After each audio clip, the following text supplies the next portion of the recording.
Ровно год назад ушел из жизни участник протеста против фальсификации президентских выборов в Бресте Геннадий Шутов. Мужчина вышел на акцию 11 августа, чтобы добиться справедливости, за что получил пулю в затылок, и 19 августа в военном госпитале в возрасте 44 лет попрощался с жизнью. Виновные были найдены. Ими оказались силовики, которые применили оружие якобы в целях самообороны.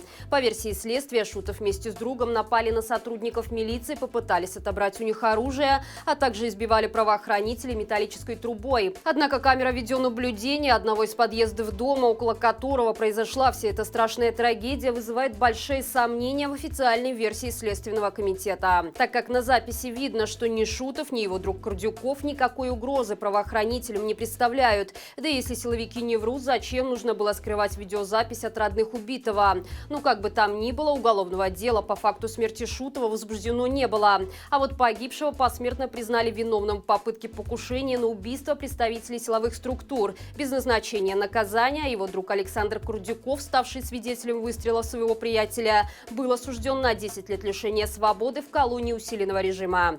Видимо, глумиться над погибшими представители неизбранного очень любят. Мало того, что невинного человека убили и посмертно осудили ни за что, так в преддверии годовщины смерти Шутова силовики задержали его 24-летнего сына Дмитрия.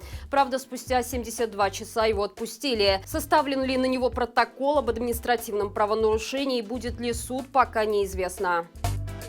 Если не получается достать врага, берись за его родных. Такому принципу неукоснительно следует нелегитимная власть, когда дело касается людей, которые решили пойти против системы. Вчера стало известно о задержании брата бывшего сотрудника ГУБОПИК Станислава Лупоносова, передавшего инициативе Байпол огромное количество внутренней информации о работе спецслужб. Подполковник, прослуживший в органах почти 20 лет, уволился в декабре прошлого года и уехал в Украину. К такому поступку его подтолкнуло нежелание участвовать в преступлениях, которые совершают его коллеги. А они, в свою очередь, решили устроить вендетту бывшему сослуживцу и заявились к его родственнику.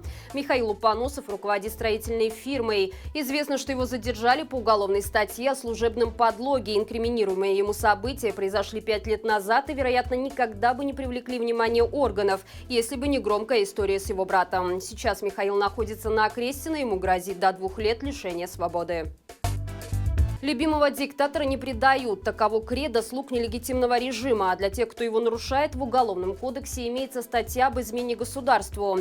Именно по ней на днях Верховный суд вынес приговор бывшему сотруднику Министерства иностранных дел Александру Соколовскому. По информации издания «Наша Нива», дело против экс-дипломата не связано с событиями прошлого года. Мужчину задержали несколько лет назад, и с тех пор он находился в СИЗО КГБ. В чем именно провинился бывший чиновник, источники издания не сообщили. Известно лишь, что свой проступок он совершил очень давно, когда работал консулом в Литве. Прошлое обвиняемого, связанное с государством, к которому режим Лукашенко относится особенно трепетно и называет его не иначе как фашистским, наводит на мысли, что эта история стала показательной поркой для чиновников, которые представляют Беларусь за границей. Дескать, каждого, кто сделает или скажет что-то неправильное, по мнению всевидящего ока КГБ, обязательно настигнет столь же суровое возмездие. Напомним, что еще один жесткий приговор по статье об измене родине в марте этого года вынесли офицеру Денису Ураду. Мужчина получил 18 лет колонии усиленного режима за слив каналу «Нехта» секретного письма МВД о привлечении военных к разгонам протестующих.